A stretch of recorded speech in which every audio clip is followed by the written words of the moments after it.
Welcome to Melon Rock Zone. Yesterday I went to see In Flames at the Gates, Imminence and Orbit Culture here in Prague. And it was kind of, I get goosebumps now, it was kind of like an out-of-body experience or an intervention or something. But not exactly as I thought it would be, and actually turned out to be very different from what I expected. These four bands are touring together, a European tour, and they're all Swedish. And that's something, guys, please comment, tell me, why does all this amazing metal come out of Sweden? And some of it out of Gothenburg, which is, I think, like 400,000 to 600,000 people. I'm very curious to what you think about that. So I went to this concert to see At the Gates, and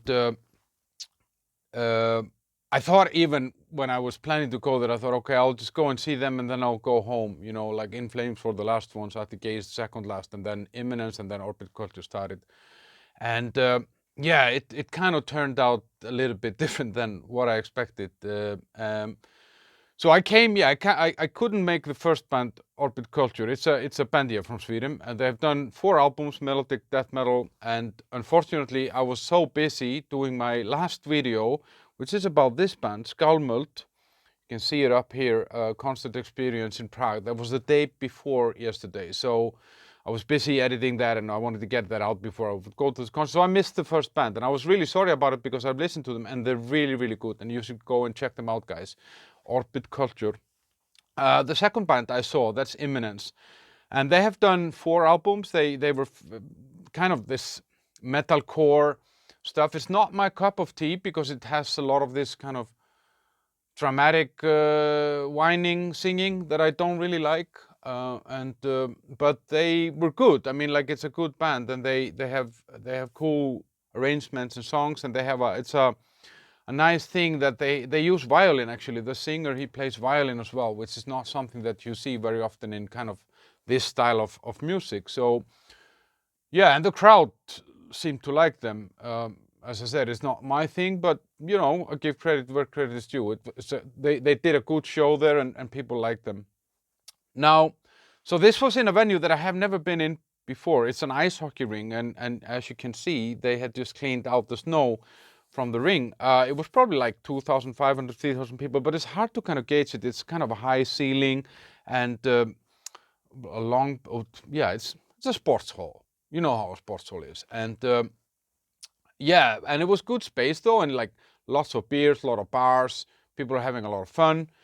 And before I went, I had been in touch with a guy that I actually met through Metal and Rock Zone. His name is Jan, and he's a very interesting beast because he's not like super into the bands as such, but he's more there for the atmosphere. So let's hear what Jan had to say before. This is between Imminence and At the Gates. So that's when I spoke to Jan. Oh guys, I'm here with Jan. Jan, how are you doing? Yeah, fine. Yeah? Amazing, yeah. What's your favorite band here?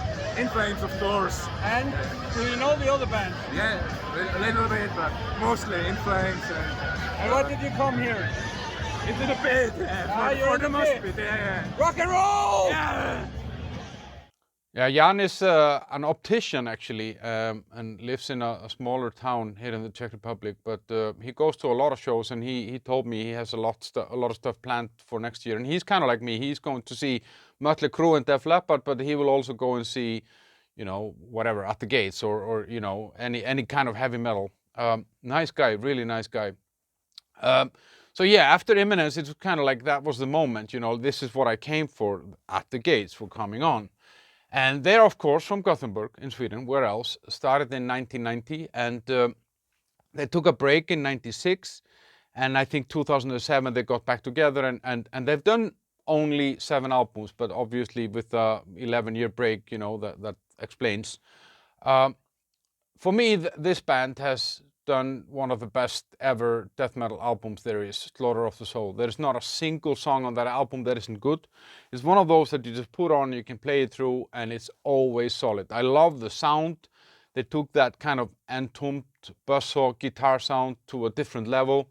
And and it is catchy, but not too melodic somehow. It has this despair and anger in it, which I really, really like. And someone told me actually, yeah, as I said, I mean, this was my band. And someone had told me the day before, actually, at the Skálmöld concert, he said, oh, this is wrong. In Flames should be opening up for At the Gates. And I was like, yeah, I totally agree. And I had seen At the Gates before. They played here with Creator some 4 or 5 years ago or something like that. And yeah, I bought the tickets because of them. You know, I didn't buy the tickets for any of the other stuff. And I thought actually that they were gonna play Slaughter of the Soul in its entirety, like the whole album, because they were doing that. I don't know if it was on this tour, if they did a mini tour or something like that, but and then I was looking into the set list like I do always, and I thought, okay, yeah, it looks like that. And I bought the t-shirt and I was ready to rock. But then, yeah, it turned out it wasn't exactly what I wanted, you know, or what I came for. So they did 10 songs, 4 from Slaughter of the Soul, and then the rest, the other 6 songs from 3 different albums. And it kind of started off well, you know, like they came in with kind of a blast. And it only took them like 35 minutes to riff through those 10 songs, but there was no crowd engagement. And it kind of, you know, like, you know, the singer Thomas Lindberg, he wasn't really speaking to the crowd. There was no engagement. They somehow, I don't know, I'm not sure I had the feeling that they wanted to be there. You know, of course it's just me and my personal opinion, and I'm pretty sure if they would be sitting here in front of me, they would either be beating me up or telling me that I'm wrong.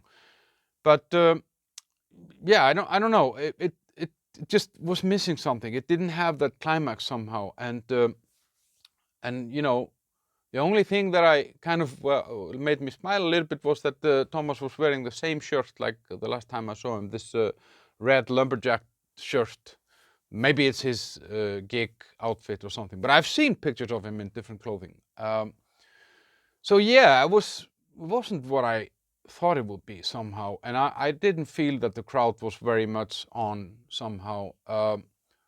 The sound was okay. It lacked volume though, which I get also. I mean, they are not the main act, so they can't get volume 11, you know. They need to be at some lower level. The lights and that stuff wasn't anything special, but you know, you don't need that when you're At the Gates, you know. But then if you don't have that, then bring the atmosphere, bring the feeling somehow. And I don't feel that they did that. So the negatives was that, yeah, the lack of crowd engagement and enthusiasm somehow.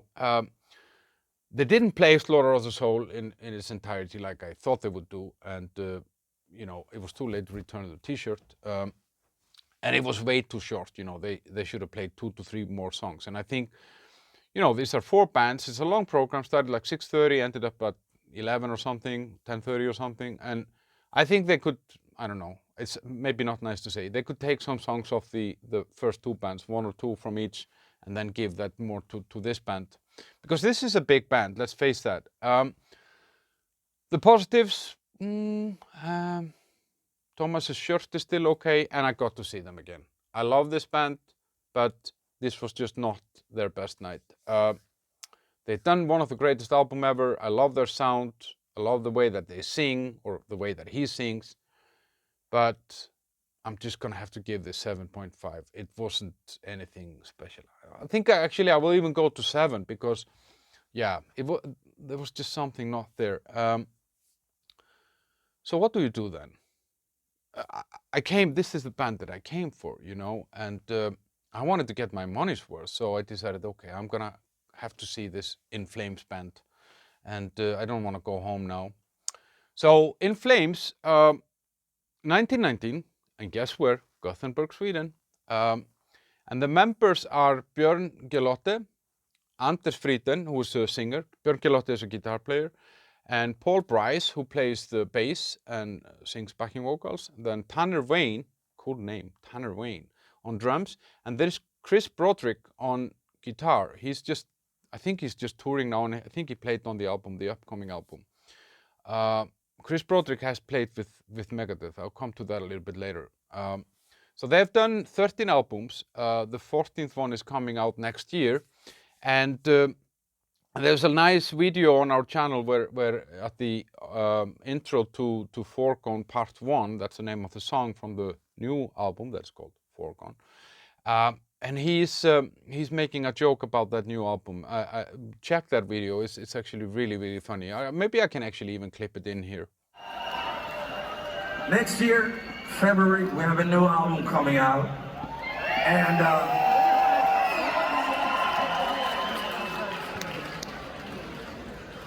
I heard it. It's fucking awesome.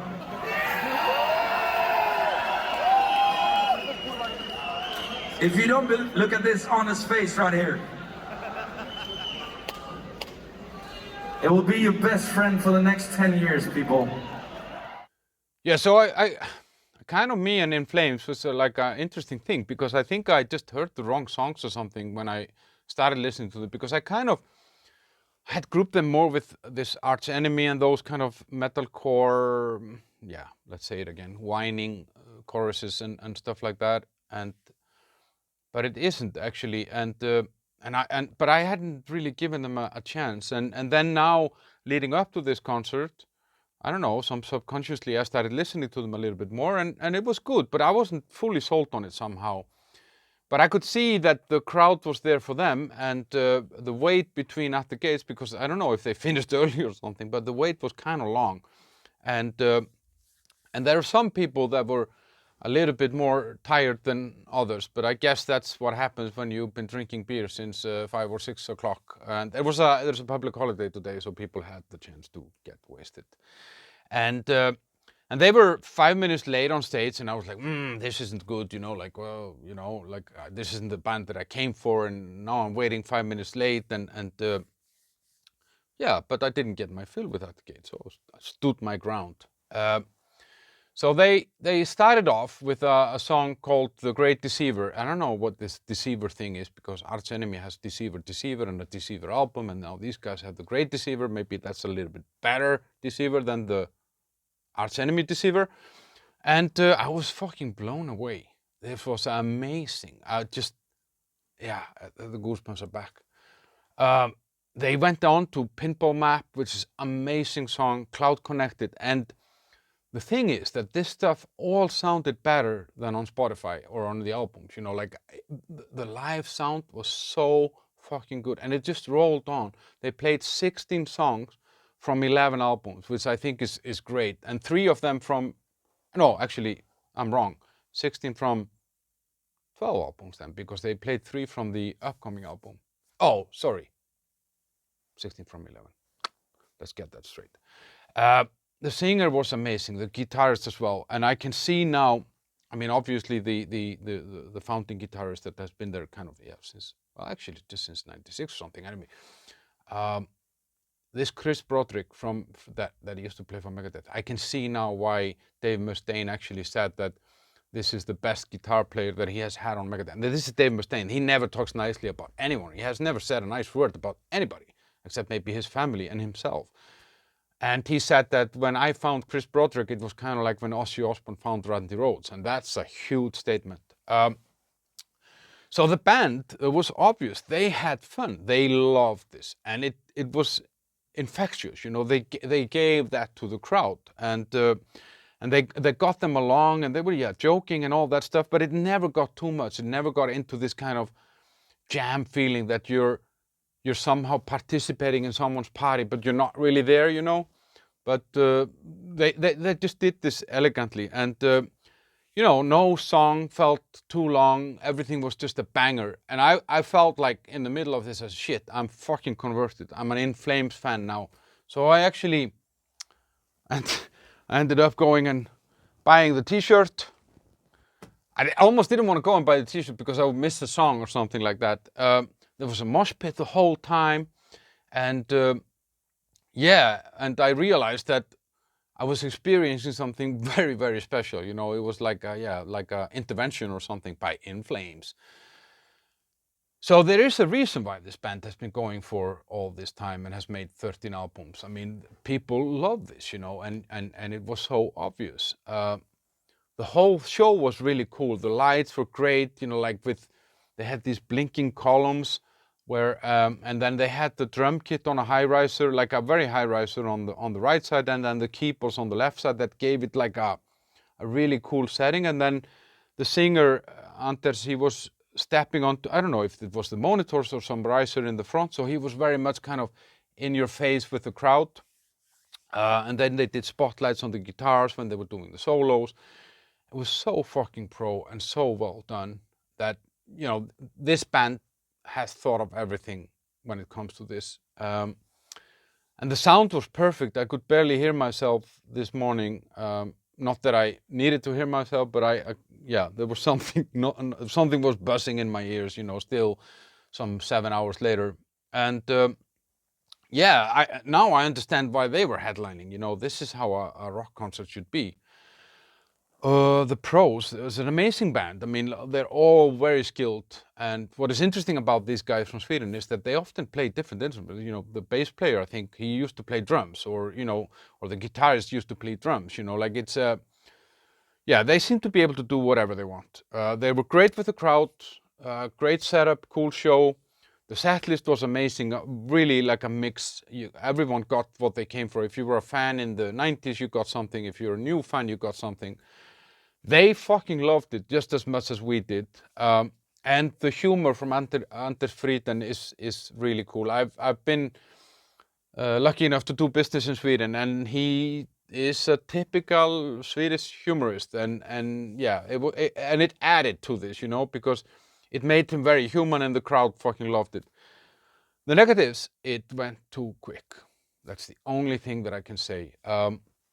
As I said, I got, and I get them now. I got goosebumps yesterday, and I didn't really want to leave, which is unusual. You know, usually when the shows are over, I kind of rush out. I want to, I don't know, catch a train or get my car out or whatever, you know. And yeah, but I didn't want to leave. So I checked in with some people to see if I was alone with this feeling. So let's see what first James and then Elvira have to say about this concert. So guys, I ran into James, my friend James. Cheers. Cheers, everyone. Did you see the whole thing? Or? Yes, it was great. I flew in from London and I came straight here from the airport. So literally with my passport. This is dedication. This guy, he just landed, well, half an hour into the first band or second band. Second band. Came straight from the airport. I had my passport. I bribed the guy to put my backpack next to it. He said, "I'll keep it here." I gave him 200 crowns, and he said, "Thank you." How was In Flames? In Flames was fantastic. Yeah, it was one of the better death metal gigs that I've seen. You guys all come to Brutal Assault 2023. See you guys. Bye. Hi. What's your name? Elvira. Hi. Hi. Elvira, what was the best band tonight? I came straight here from the airport. And you're a lifetime fan of In Flames, or? No, just a short time, like a few months ago, I was showed by a friend. Okay. What people don't know is that me and Elvira, we used to work for a legendary restaurant in Prague called the Oat Bar. One of us still works there, and one of us got fired. My girlfriend owns the place, and I'm the one who got fired. Elvira, are you going to work tomorrow? Yes, just 11:30, afternoon shift. Elvira is a little bit tipsy, but you liked In Flames? Yes. That's great. Over and out. Bye. Bye. So yeah, James just came straight from the airport. That's dedication for you, but that's a very much a Czech thing. I think people here, or people that live here, they love metal and rock stuff, and they love metal and rock zone, and so should you. So this is it. This was the peak of my shows. I've seen a lot of good shows throughout history. I've seen, you know, Foo Fighters do an amazing show, Rammstein, you know, I've seen Metallica many times. I've seen Slayer. I don't know, I've seen Slipknot multiple times. Everything. And this was just that little extra somehow. I can't remember right now a show that was better. I'm gonna give this 11 out of 10. They fucking blew me away. They have a new fan. I have to thank At the Gates for not being on their day so that I stayed, because if they would have delivered a kick-ass show, I might have gone. Probably not, but who knows. Yeah, so I will go and see this band In Flames everywhere that I can. And if you have a chance to see them on this European tour, then go and see them, or wherever you can see them, or check out some of the videos. We have some videos on our channel from the concert, full songs from Imminence, At the Gates, and In Flames. And like the channel, follow, share, comment, tell me about Sweden, tell me about your experience with those bands and what you think, and if you've seen them. Yeah, I think that's it, guys. Have a great day. See you around. Bye-bye.